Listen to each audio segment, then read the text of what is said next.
Good evening and welcome to Ignite News on 6 at 6. It's Tuesday, August 12th, 2025. I'm Rihanna Nikram. Thanks for joining us. Here are the headlines. Vice President Bart Jagdeo promises to boost take-home pay and build personal wealth. GECOM reminds the public that election offenses carry fines, jail, or loss of voting rights. Tourism sector breathes a sigh of relief as Guyana avoids costly U.S. visa bond. And Fire Chief Wickham warns that making prank calls and blocking fire trucks put lives at risk. Increasing citizens' disposable income and helping them build personal wealth remain top priorities for the government, according to Vice President Dr. Bart Jagdeo. Speaking on the Starting Point podcast, Dr. Jagdeo shared several measures aimed at this goal. Those include allocating more land for commercial use, supporting small and micro businesses, and increasing government contracts for local contractors. He emphasized that the government has introduced no new taxes. Instead, it has reduced income tax rates, boosting take-home pay. Taxes on certain vehicles and equipment have also been lowered to increase disposable income. The second way of increasing disposable income is increase benefits to people. So the children cash grant increase, the transport grant, then we have the pensioners will see increase, public assistance, public servants will see increases. All the groups that work for government, the part-time workers, the SIP workers, everybody, through higher wages and salaries. Dr. Jagdeo added that fishermen and farmers will benefit from government financial support to further raise their income. Regarding wealth creation, the government plans to allocate more contracts to small and medium-sized contractors, aiming to bring 5,000 new contractors on board. Small business development is also a key part of this strategy. We're talking about opening up more lands for the small miners and also farmers in Region 3. In Region 6, we are doing 30,000 acres there. In Region 5, 55,000 acres. In Region 2, 5,000, but we'd have to increase in different parts of the country. Here on the highway, we're thinking about more farmers getting land, people getting more land for farming and smarter farming. The miners are going to get more land so they can grow their business too. Innovation and business development hubs in every region will also be useful for technical support. He said as the government vows to promote financial literacy and empowerment across the country. Plans are also in place to encourage co-investment, linking small businesses with larger ones. Through the Development Bank, loans with zero interest will be offered, and factory shells may be built to support these businesses' operations. As Guyanese prepare to cast their ballots on September 1st, the Guyana Elections Commission, GECOM, is reminding the public about election offenses and their penalties. According to the Commission, these offenses are prohibited so as to protect the integrity of the vote and carry penalties, including fines, jail time, or even disqualification from future elections. GECOM's list includes bribing voters, spreading hate, forcing people to vote a certain way, voting multiple times, impersonating others, and canvassing or interfering with electors within 200 yards of a polling station. Other illegal acts cover printing or tampering with ballots, obstructing officials, giving false nomination info, and helping parties gain unfair advantage. Inciting hatred based on religion, ethnicity, gender, or politics, and organizing violence to disrupt elections are also punishable crimes. GECOM urges citizens to report any suspected offenses to the presiding officer or, if needed, in writing to the returning officer. Meanwhile, the government continues to unveil infrastructure projects. The latest is a new regional hospital at the Kinderin in Region 3. The facility was officially commissioned yesterday, bringing advanced healthcare services closer to residents of the west coast of Demerara. The new hospital features a 75-bed inpatient block, 3 operating theaters, a 24-hour emergency department, an intensive care unit, and specialist clinics in areas like obstetrics, surgery, and pediatrics. This is the first hospital in Region 3 in the public sector with a CT scan.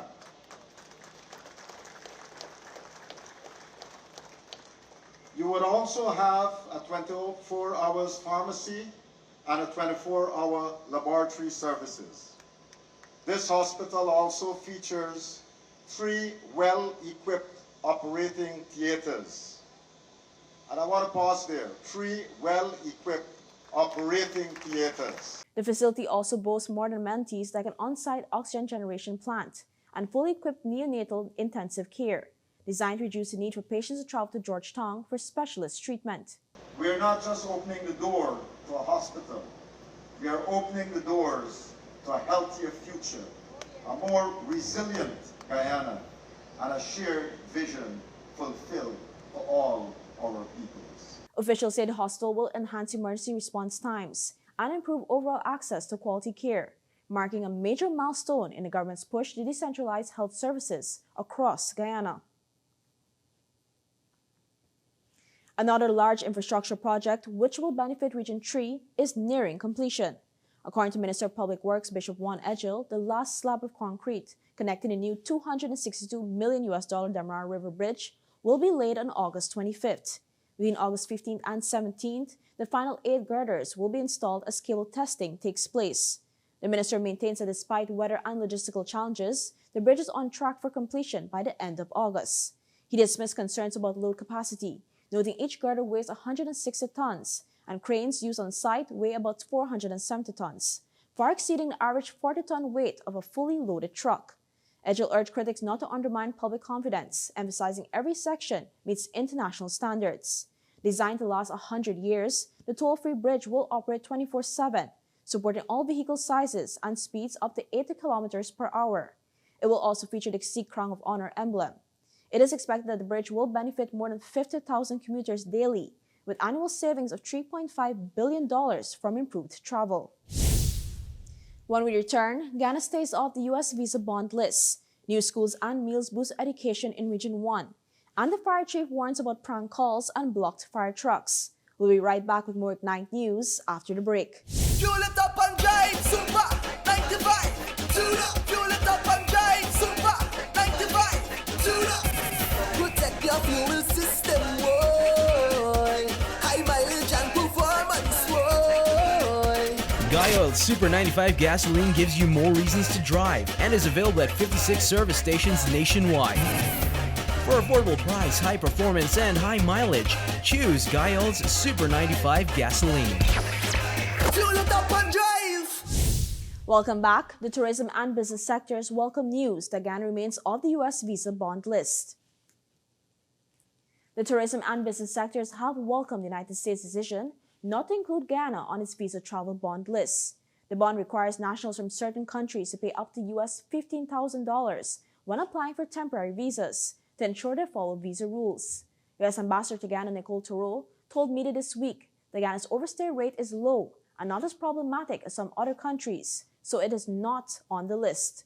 President of the Tourism and Hospitality Association of Guyana, Mr. Ramkumar, praised the announcement, noting that the bond would have placed a heavy burden on business and tourism. We have within our membership international airlines who have actually seen a decline in reservations for travel to the U.S. And so anything that poses a barrier to travel affects tourism and affects business as a whole. Ramkumar explained that easier travel supports many services like reservations, accommodation, food and transport that benefit tourism businesses. Captain Gerald Gavaya Jr., chairman of the Private Sector Commission, also expressed relief that Guyana is excluded from the bond list. It preserves Guyana's competitiveness with ease of access into the U.S. markets.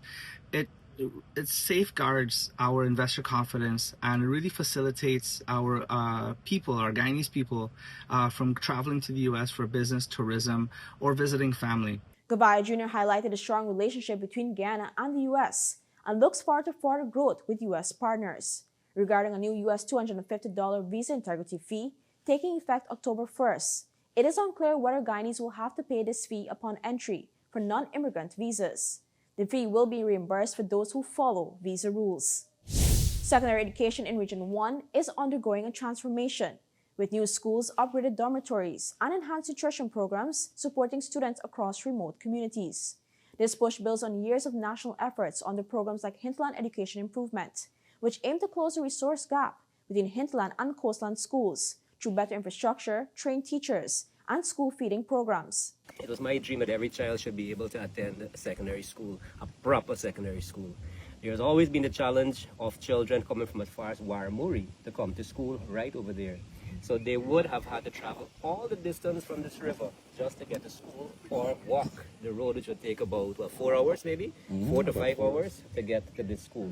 One of my dreams, even as before I joined education as a resident, was that every child in here should have access to quality secondary education. That today, that is happening. D'Souza has championed these projects since 2014 and says communities such as Cubano, once sidelined due to funding roadblocks, will soon benefit from their own schools. Education also goes beyond buildings. Nigel Richards, who now coordinates the National School Feeding Program, recalls how far the system has come, from students bringing their own lunches or going hungry to now receiving daily meals. At the time too, there was no school feeding. You had to walk with your lunch or walk with money to buy a little snack, right? But now, all the schools in the hinterland, all the schools, with no exception, they have a feeding program at their school, all schools, right? And not only a lunch.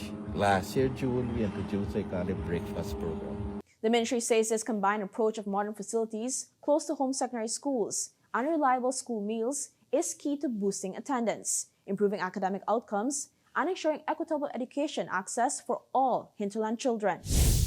In the security sector, Chief Fire Officer Gregory Wickham has issued a strong warning to the public to act responsibly during emergencies. Speaking on episode 8 of Safeguarding Our Nation, he said prank calls and false alarms are putting lives in danger. Prank calls is something that the Guyana Fire Service would have noticed a large increase over the recent times. For those persons who have been in the habit of making prank calls to the fire service, I advise to you is that you first of all consider the waste of resources that it takes to go to a call when there is eventually no need for that appliance or those appliances to be there. Wickham also addressed common myths like the idea that fire trucks respond without water. He clarified that every tender carries 450 gallons and that firefighters are trained to access other water sources when needed. All fire tenders do have water in them. The amount of water in any one of these fire tenders that you'll see traversing the road is about 450 gallons of water. That there depends on our response and the management of the water. That's when members of the public, in most cases, upon arriving at the scene and notice that the water being exhausted from the tank supply, would say that we turn up without water. But it is not so. So far this year, the Guyana Fire Service has answered over 4,000 emergency medical calls and helped deliver 5 babies. More than $9 billion has been invested in new fire trucks, pickups, and stations, growing from 5 stations in the 1990s to 22 today, with 6 more under construction. There's also greater focus on prevention through school inspections, public drills, and safety campaigns. But public behavior remains a major challenge. 2/3 of emergency calls are hoaxes or false reports. Vehicles blocking fire trucks cause dangerous delays, and false alarms at schools divert resources from real emergencies. The program highlighted how the Guyana Fire Service has transformed from just firefighting to a modern emergency response team, playing a key role in medical aid and public safety education. A suspect in the alleged murder of Shazida Bibi Hanif was arrested earlier today during a targeted police operation in Quarantine, Berbice. Acting on information received, officers around 8:30 this morning stopped motorcar PZZ 3660, driven by 29-year-old Abdul Jamir True of Perica Fisheries. In the backseat was 53-year-old Martin True, a resident of La Parfait Harmony, West Bank, Demerara, who was identified as a suspect in homicide, which occurred at Samaru Dam, West Bank, Demerara. He was informed of the allegation, arrested, cautioned, and taken to Springlands Police Station. Authorities say the suspect will be transferred to Regional Division 3 as investigation continues. When we come back, the Ramalal sisters Paragana past Suriname. A 15-year-old claims the National Junior Chess Crown. And CPL tickets reach more fans in Essequibo and Berbice. Your sports news after the break. Your business is built on hard work, vision, and the drive to succeed. At GBTI, we understand what it takes to grow. That's why we offer Grow, a small business service designed to help your business expand, adapt, and reach its full potential.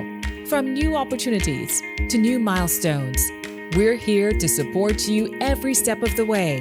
Grow from GBTI. Progress starts here.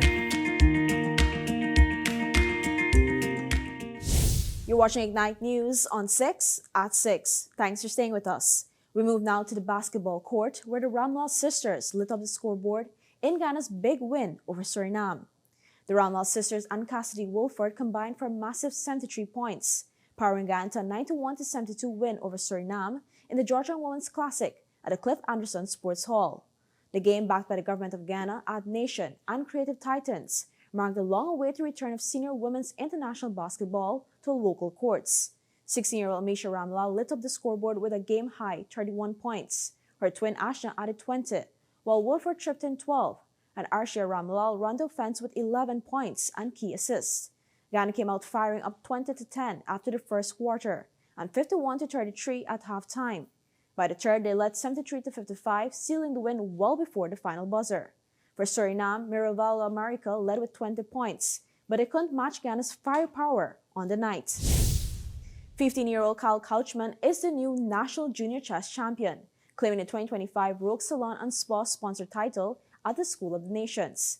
Couchman, who won last month's qualifiers, dominated the 9-round round-robin, finishing unbeaten with 8.5 points. The 1915 rated player beat every opponent except Maikaya Inoue, drawing in round 3. Sharing the spotlight, 15-year-old candidate, master and reigning under-16 champion Sachin Pitambar took second with 8 points. Rated 1860, Pitambar's only loss came in round 4 against Couchman. Third place went to former two-time champion Ricardo Narain with 4.5 points. This is his final year as a junior. Narain's tally matched debutant Eno and woman candidate Master Diti Joshi, who also finished on 4.5 points. The event brought together Ghana's top 10 junior players, showcasing skill, strategy, and a promising future for local chess. Cricket fans have been traveling long distances and lining up in Georgetown for Caribbean Premier League tickets, but now they can get them closer to home. Tickets for the Ghana Amazon Warriors home matches, as well as the CPL playoffs and finals, are now on sale in Essequibo and Berbice.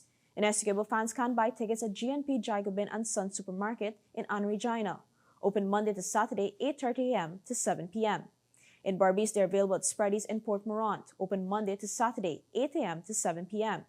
These outlets joined Amazon Warriors box office on Camp Street in Georgetown, which will also start selling playoff and final tickets from August 13. For many fans, it means less travel, shorter lines, and quicker access to see their team in action. Jack Grealish has joined Everton on a season-long loan from Manchester City, becoming the club's 6th signing of the summer. The 29-year-old England winger says there was only one place he wanted to go after talks with manager David Moyes, and credited Everton fans for their warm welcome on social media. Grealish joined City from Aston Villa in 2021 for a British record €100 million, marking over 150 appearances and winning 3 Premier League titles, the Champions League and the FA Cup. But last season, his role faded to just 7 league starts and being left out of City's club World Cup squad. The move to Everton offers a fresh start, a chance for regular football, and a leading role at the club's new Hill Dickinson Stadium. Grealish says he's ready to repay the fans' faith and make a big impact in the Toffees campaign. Still ahead, ExxonMobil makes a big return to Trinidad and Tobago's waters. The US and China hit pause on their tariff fight, and deadly wildfires rage across southern Europe. Regional international news after the break when we return.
Welcome back. After 2 decades, ExxonMobil signs a deep water deal with Trinidad and Tobago.